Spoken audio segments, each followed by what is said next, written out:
परमात्मा कहते हैं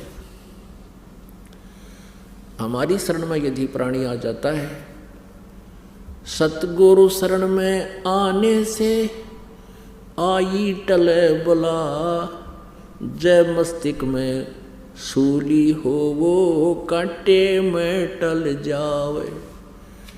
परमात्मा की शरण में आने से यदि आपके भाग्य में आपकी मृत्यु होनी हो तो पूर्ण संत परमेश्वर कबीर जी की शरण में आने से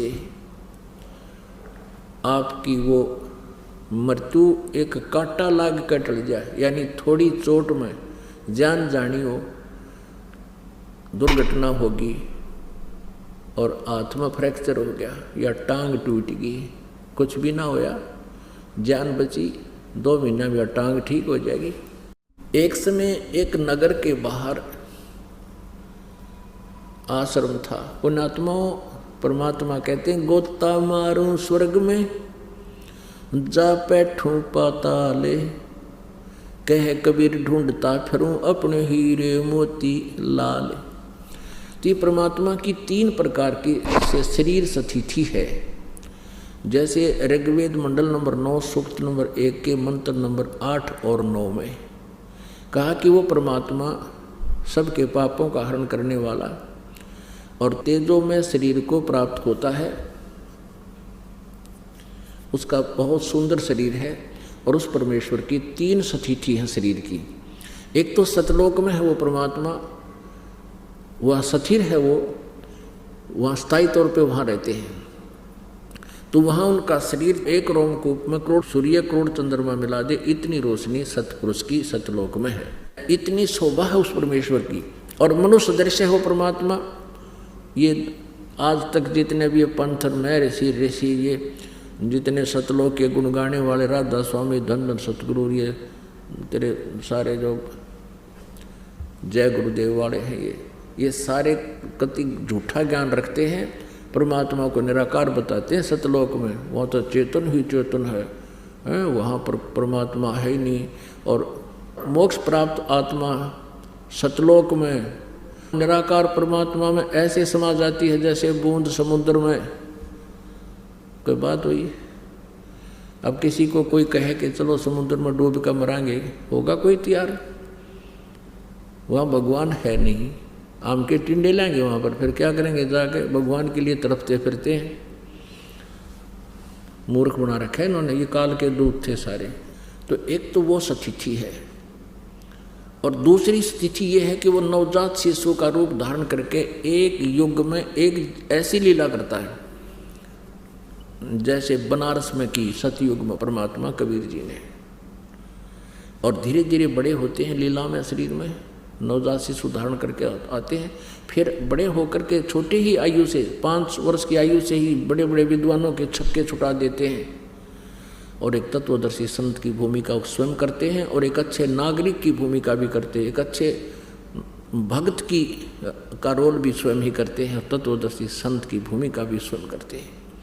और हमें उदाहरण छोड़कर जाते हैं कि ऐसे रहो, समर्पित रहो परमात्मा पर, ज़्यादा संग्रह संचन में समय व्यर्थ मत करो।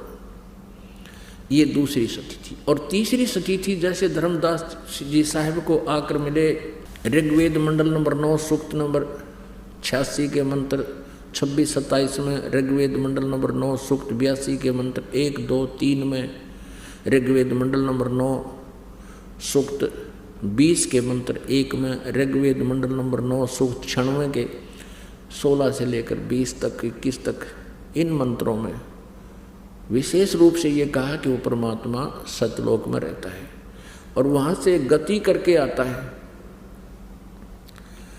और अच्छी आत्माओं को मिलता है, अच्छी आत्माओं को, और उनको ज्ञान से परिपूर्ण करता है, यथार्थ ज्ञान देता है। तो वो परमात्मा ऐसी लीला कौन करते हैं? कबीर देव जी, कबीर साहब। वो कबीर साहब जी किन किन को मिले हैं? आदरणीय धर्मदास जी को, आदरणीय मलुकदास जी को, आदरणीय दादूदास जी को, आदरणीय नानक साहब जी को, आदरणीय गरीबदास साहिब जी को, आदरणीय घीसा दास साहिब जी को, आदरणीय नामदेव साहिब जी को, और भी बहुत से संतों को मिले, लेकिन हम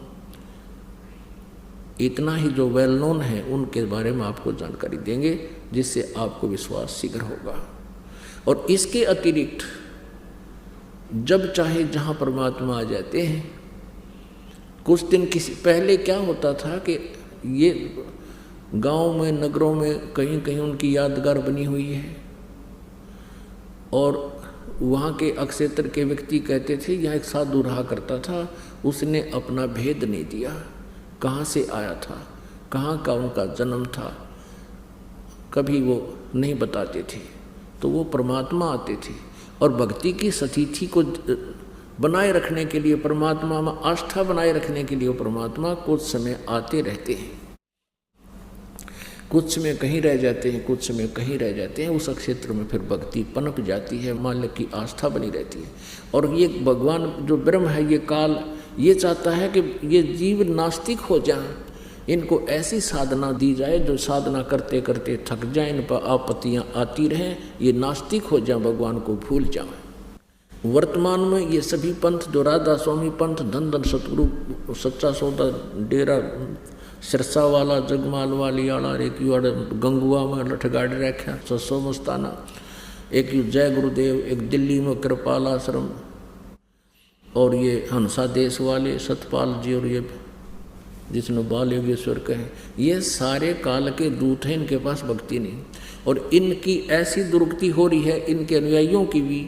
और फिर ये क्या कहते हैं, भाई कर्म का दंड तो भोगना ही पड़ेगा। ये क्या कहते हैं कि जो प्रारब्ध में कर्म लिखा है वो तो भोगना ही पड़ेगा, इससे भगवान का कोई लेना देना नहीं। आप भक्ति करते रहो, आपका आगे सुख हो जाएगा अगले जीवन में।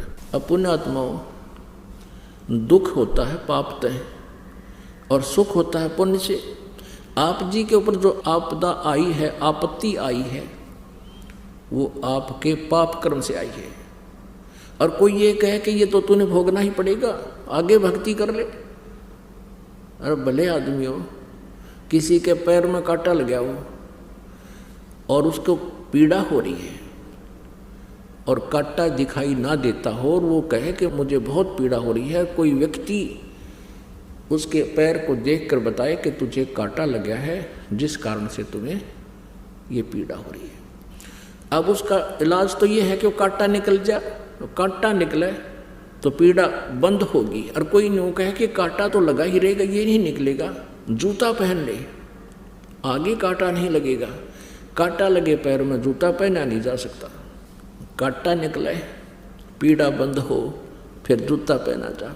और फिर वो जूता कभी नहीं निकालेगा इस डर से कि कहीं फिर बिजली ना गिर जाए, ए भगवान कदे फिर कांटा ना लग जाए। तो पुण्यात्माओं, आज जिसके ऊपर आपत्ति आई है वो पाप कर्म रूपी कांटा लगा हुआ आपके, और ये कांटा निकाला जाएगा पहले आपका, और फिर आपको मर्यादा बताई जाएंगी कि ये मर्यादा नहीं तोड़ना, बीड़ी शराब मांस तम्बाकू रिश्वतखोरी चोरी जारी नहीं करना, और उपासना नहीं करना, ये मर्यादा है।